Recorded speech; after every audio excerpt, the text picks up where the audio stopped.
कहा कि हम 6,000 देंगे, तो कांग्रेस पार्टी ने कहा कि जी हम हर महीने 6,000 देंगे, साल में 72,000 दे देंगे। तो ईंधन का कंपटीशन चल रहा है। आम आदमी पार्टी आती है, वादे कुछ और थे, परंतु सत्ता में आने के बाद मुफ्तखोरी जो है एक मुख्य मुद्दा हो गया है कि हम ये मुफ्त दे देंगे, वो मुफ्त दे देंगे। मैं इन पार्टियों से केवल एक बात कहना चाहता हूँ और आपसे भी पूछना चाहता हूँ, यदि मुफ्तखोरी इतनी अच्छी चीज है जिसके आधार पर हम विकास कर सकते हैं, तो जितनी कंपनीज हैं, जितने बिजनेसमैन हैं, उनको कहो कि वो अपना जो व्यवसाय है मुफ्त में देना शुरू कर दें। कितने दिन चलेंगे, कितने प्रॉफिट में चलेंगे, आप अनुमान लगा सकते हो। यदि कोई व्यवसाय मुफ्त में देने के बाद नहीं चल सकता, उसका भट्टा बैठ जाता है, तो सरकारें जो आदत डाल रही हैं आम जनता को मुफ्तखोरी की, तो ऐसी सरकारें कैसे चल सकती हैं? और ये सिलसिला यही रुकने वाला नहीं है। आने वाले समय में पब्लिक की ओर से और डिमांड होगी कि हमारा ये भी मुफ्त किया जाए, वो भी मुफ्त किया जाए। हर वर्ग जो है वो अपने लिए अलग अलग सुविधाएं चाहेगा, और सरकारें भी वोट लेने के लिए, वोट कबाड़ने के लिए ये चाहेंगी कि ज्यादा से ज्यादा मुफ्तखोरी की जाए। तो ये जो सिलसिला चल रहा है ये बहुत गलत है और हम इसका विरोध करते हैं। हाँ, व्यवस्थाएं पैदा कीजिए, लोगों को शिक्षित कीजिए, लोगों को अपने पैरों पर खड़ा कीजिए, लोगों को रोजगार दीजिए। लोग यदि शिक्षित होंगे, पढ़े लिखे होंगे, अपने पैरों पर आप उनको यदि अपॉर्चुनिटी दिलवा सकते हो जॉब के लिए, अपने पैरों पर खड़े होंगे, उनमें स्वाभिमान भी होगा, आत्मसम्मान भी होगा, अपने परिवार की देखभाल करेंगे, देश की भी देखभाल करेंगे। परंतु वो न करके हम व्यवस्थाएं पैदा नहीं करना चाहते, हम ईंधन की जो है पॉलिटिक्स जो है चलाना चाहते हैं। तो इस उद्देश्य के साथ हम चल रहे हैं। हमारा राजनीतिक चिंतन का जो एक आधार है या दर्शन है वो है सबकी उन्नति में अपनी उन्नति, सबकी उन्नति में अपनी उन्नति। ये हमारे राजनीतिक चिंतन या राजनीतिक दर्शन का आधार है। आपने देखा होगा जितनी भी पार्टियां हैं, अधिकांश नेता, कुछ एक्सेप्शंस हो सकते हैं, अधिकांश नेता, अधिकांश पार्टियां अपना या अपनों का विकास करते हैं। और आप देखें कि जितने भी एमएलएस, एमपीज, मिनिस्टर्स जो एक बार बन जाते हैं, और औरों की बात छोड़ो कि गांव का कोई सरपंच या प्रधान भी बन जाता है, कितना परिवर्तन थोड़े से दिनों में आ जाता है। क्यों?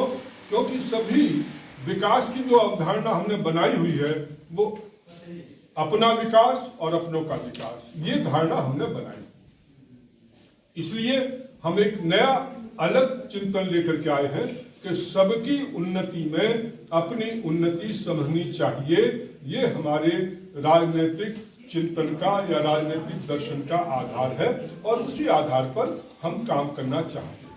और इसलिए हमारी दो चीजें हैं कि सबकी उन्नति करना है और उसमें कहीं कोई ईंधन का भेदभाव सांप्रदायिकता के आधार पर, जाति के आधार पर, क्षेत्र के आधार पर नहीं होना चाहिए।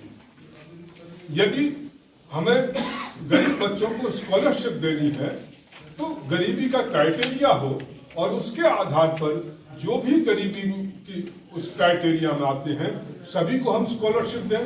हम क्यों जाति मजहब के आधार पर हम गरीबी में भी भेदभाव करते हैं?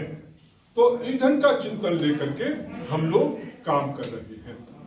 दूसरी चीज जो मैं कहना चाहता हूं, हमारा जो मुख्य एक जो एजेंडा है जिस पर हम काम करना चाहते हैं आने वाले दिनों में, वो ये कि शिक्षा का स्वदेशीकरण।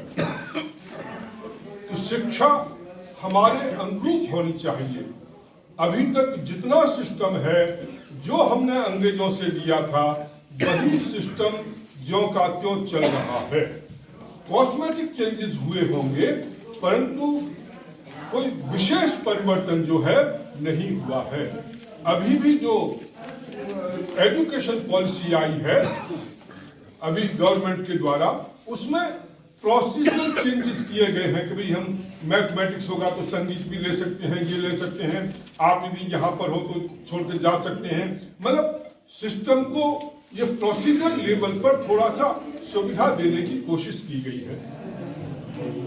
दूसरा, कहीं कुछ थोड़ा बहुत कहीं चेंजेस किए होंगे परंतु जो उसका जो स्वरूप है वो ज्यों का त्यों जैसा अंग्रेजों के द्वारा यहाँ शिक्षा पद्धति लागू की गई थी ज्यों की त्यों वो उन्होंने लागू की हुई, उसमें कोई बहुत ज्यादा परिवर्तन नहीं है। तो इसलिए हमारा कहना यह है कि लॉर्ड मैकाले ने जब नई शिक्षा पद्धति इस देश में लागू की थी वो इसलिए लागू की थी कि इस देश को हमेशा के लिए गुलाम बनाया था।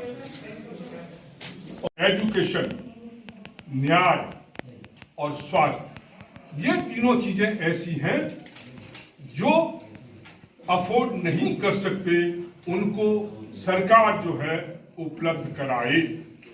शिक्षा इसलिए जरूरी है क्योंकि वो व्यक्ति भी हम शिक्षा दे सकते हैं उसको, और यदि वो अफोर्ड नहीं कर सकता है तो शासन की जिम्मेदारी बनती है कि उनको शिक्षा दिलाए।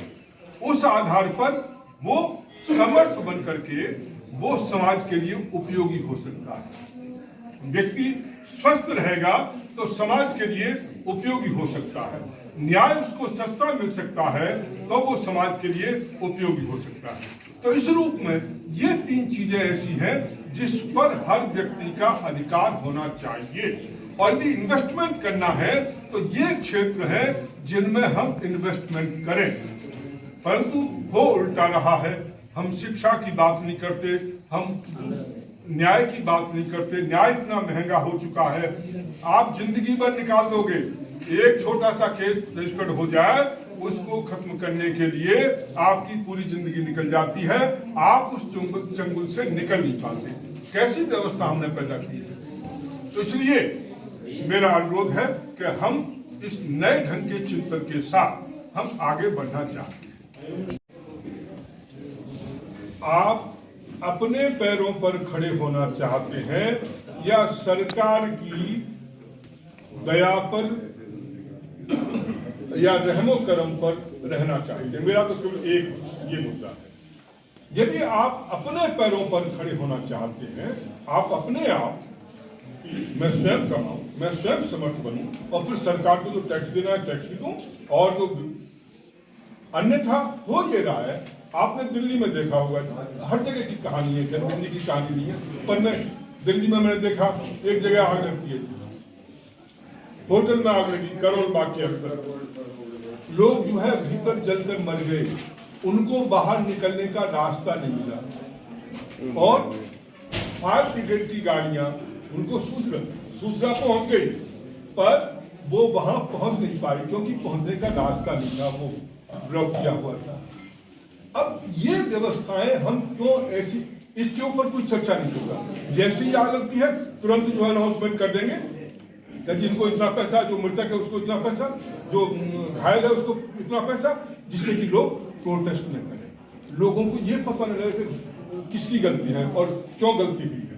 इतनी एजेंसीज हैं, अर्बन डेवलपमेंट डिपार्टमेंट है, स्टेट का डिपार्टमेंट है, इंडस्ट्री डिपार्टमेंट है, इतने डिपार्टमेंट से उनके इंस्पेक्टर्स पैसा लेने पहुंच जाते हैं, अलाउ कर देते हैं, परंतु व्यवस्थाएं हम सही ढंग से नहीं बना पाते। और भी क्षेत्रों में 50 कैंडिडेट्स हमारे तैयार हैं और भी जो है आने वाले समय में उनमें बढ़ने की संभावना है। तो इस रूप में मुख्य मुद्दे जो है शिक्षा में परिवर्तन, क्रांतिकारी परिवर्तन लाना है, आमूलचूल परिवर्तन होना चाहिए। दूसरी चीज कि जो हमारा जो आर्थिक जो एजेंडा है वो इस रूप में है कि लोगों को रोजगार मिलना चाहिए। जो भी चिंतन है वो इस ढंग का कि लोगों को रोजगार मिलना चाहिए। अभी तक जो आर्थिक नीतियां लगी हैं उसका रोजगार पर बहुत गलत प्रभाव पड़ा है। चाहे पहली सरकारें थी चाहे वर्तमान सरकार है, रोजगार जो है वो खत्म हुआ है। रोजगार को रिस्टोर करना, लोगों को रोजगार देना या गारंटी रोजगार की देना, ये हमारा मुख्य। डॉक्टर साहब एक चीज और बताइए, जिस तरीके से अभी हाल ही में देखा गया, चुनाव आते ही कई आईपीएस अधिकारी या आईएएस अधिकारी, प्रशासनिक अधिकारी राजनीतिक पार्टियों का रुख करते हैं, तो क्या लगता है कि वो सिस्टम में रह के वो चीजें नहीं सुधार पा रहे हैं? देखिए, हो सकता है जितना वो चाहते थे नहीं कर पाए या सुधार नहीं कर पाए। राजनीतिक क्षेत्र में आने के बाद आपका जो एरिया ऑफ थिंकिंग जो है वो बहुत बढ़ जाता है। जब आप किसी क्षेत्र में काम करते हो तो एक पर्टिकुलर क्षेत्र में, मैं पुलिस डिपार्टमेंट में था तो पुलिस से संबंधित में जो समस्याएं हैं वो मैं देखता था, परंतु यहाँ आकर के हम पूरे समाज की चिंता कर सकते हैं। और इसलिए यदि किसी को कुछ अनुभव है और यदि वो कोई आना चाहता है, बहुत अच्छी बात है, और यदि वो अपने अनुभव का उपयोग समाज के हित में भी कर सकते हैं, बहुत अच्छी बात। किसी के साथ लड़ेंगे, अलग लड़ेंगे आप लोग? हम अलग लड़ेंगे। अच्छा है कि हमें निश्चित रूप से सफलता प्राप्त हो। वेस्ट यूपी में लड़ेंगे आप लोगों ने बताया किन सीटों पर कहाँ लड़ेंगे? पश्चिमी उत्तर प्रदेश में मेरठ, मुजफ्फरनगर, सहारनपुर, नोएडा, आगरा, मथुरा, ये क्षेत्र हैं जहां से हम, गाजियाबाद, इन क्षेत्रों से हम चुनाव लड़ेंगे। बहुत बहुत